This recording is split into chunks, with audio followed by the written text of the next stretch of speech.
Morning, church. Great to see you guys.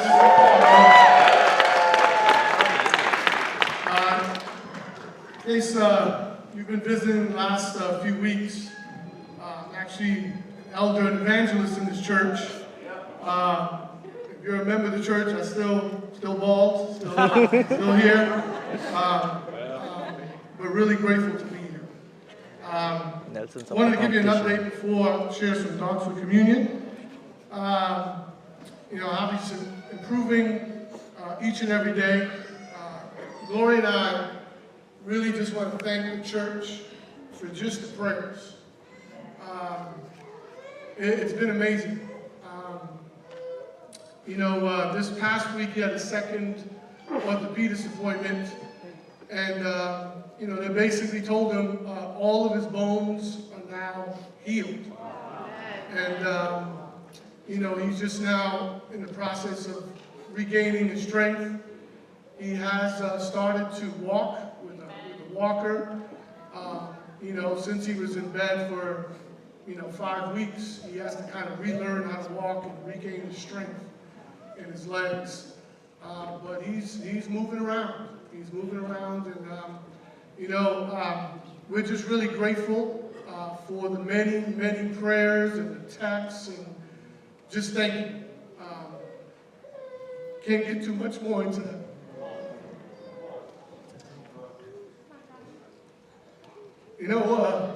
Before I came here yesterday, Javi was placing bets how long it would take for me to do this. I lasted longer than he thought, by the way.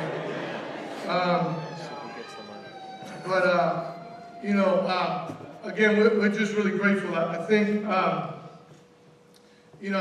someone asked me, Jeff asked me, just about this whole experience, and I could just say this, it's complicated. It's both as bad, times 10 of whatever you can imagine, and at the same exact time, God worked in absolutely amazing ways. Amen. That were just glorious. Amen. And because of that, I'm encouraged. This is the time in our service when we focus on the death, burial, and resurrection of Jesus, and we take communion as a family. And it's a special time when we truly remember Jesus and the sacrifice that he made for us. As I mentioned, I've learned quite a bit over these last 6.5 weeks.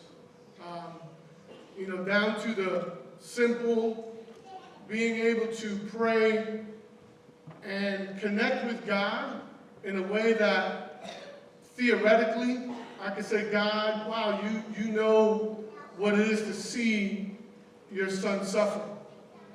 It's another idea to be able to do that and know just a little bit about what's that like.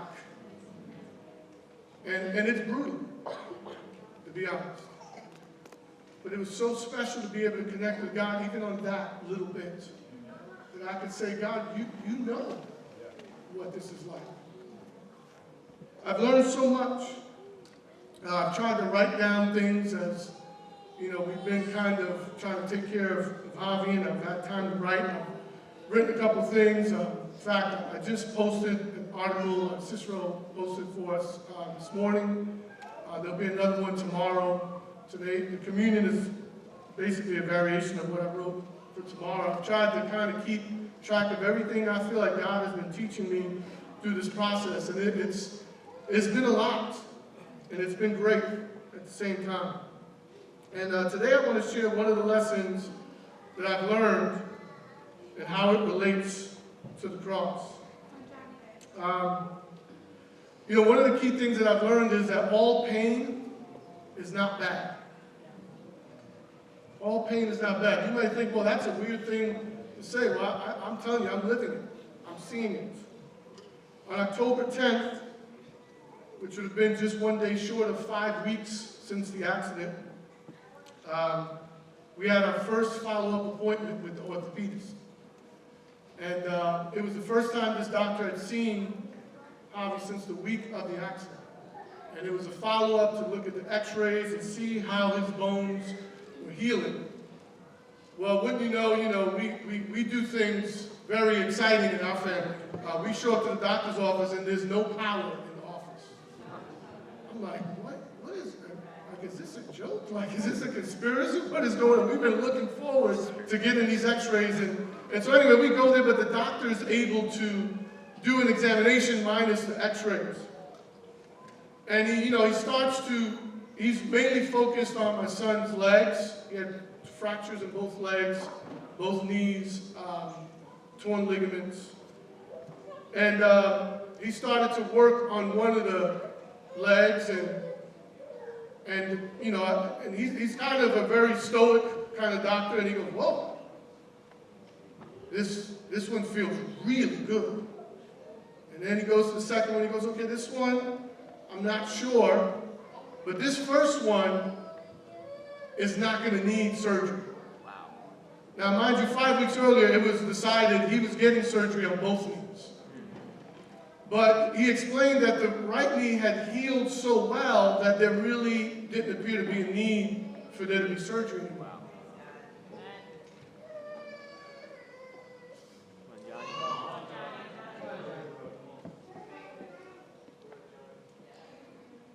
In that moment, I just thought about all the prayers. God is powerful. And we started to comment like, hey, but that's the knee that hurts. The other one, the one that you think may still need surgery, that one doesn't hurt as much. The one that's been hurting all along is the one you're saying is doing great. And he responded, he said, well, in the case of healing bones and healing fractures, pain is good.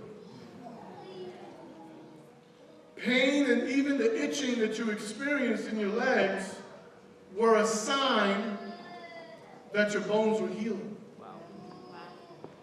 So in this case, pain is good. You want pain. In other words, healing hurts. Pain leads to healing and progress. In fact, you cannot progress in your walk with God. You cannot move forward if you don't experience pain. And pain can oftentimes be a reminder that healing is on the way. When it comes to these things, in the case of fractures and these kind of things, we actually welcome pain in our family. We welcome it because it's a reminder that there's something going on underneath the skin that is bringing healing. And I won't go too much into this now. You could read tomorrow. I wrote a lot more about this, but it's so interesting to me that doctors have faith and had faith from the very beginning that his bones would heal, even though they have no control of it, don't know it. They just know that there's a process that's been set up by God where bones just heal. And that pain is a reminder that process is in effect. That process is actually happening. So every time, Javi experiences pain, or when he goes through therapy, he has to experience pain if he wants to get better and to progress. See, pain is not always bad, especially in the life of a Christian. And it reminded me of a passage in Philippians chapter 3. The Bible says, I want to know Christ. Yes, to know the power of his resurrection and participation in his sufferings, becoming like him in his death, and so somehow attaining to the resurrection of the dead. Philippians 3, verses 10 through 11. We all want to know Christ. We want to know the power of his resurrection. If we're honest, we're not fired up about the suffering. But what we've got to understand is that pain brings us closer to Jesus. Experiencing suffering helps us to know Jesus just a little bit better. I know humanistically speaking, we could say we want to know Jesus, but the suffering part is just a challenge. But this is, our walk as Christians is different from the world. Because we can look at suffering and say, God can do something even through this. When we look at the cross, it's a reminder that healing comes through pain. In the case of the cross, he experienced the pain and we experienced the healing. The Bible says that by his wounds we were healed. The cross reminds us that God can take something that looks horrible, that looks bad, that is painful, that has extreme suffering, and turn it totally around and make it glorious.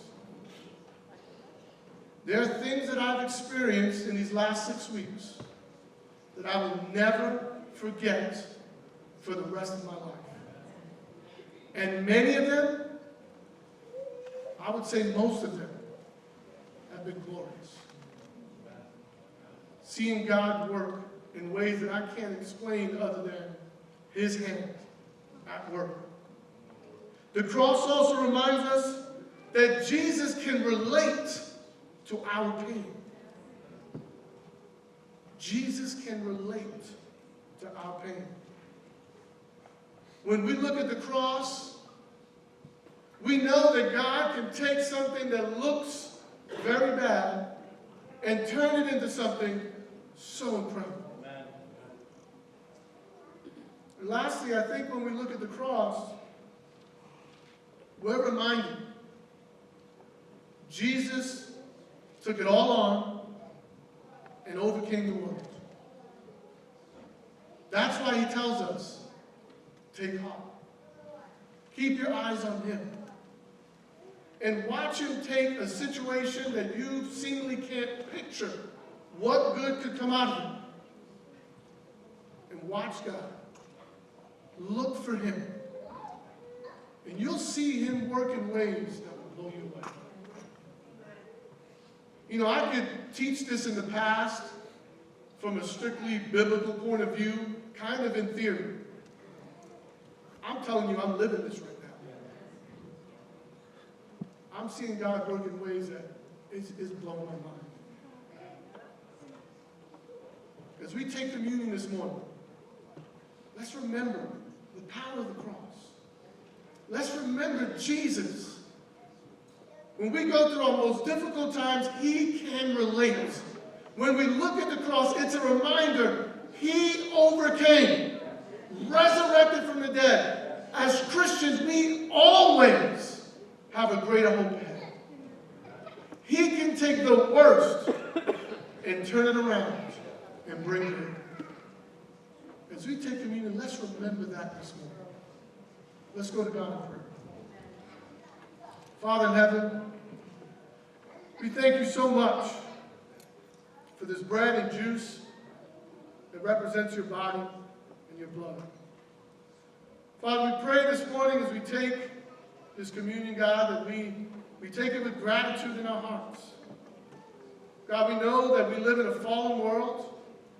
We know bad things will happen.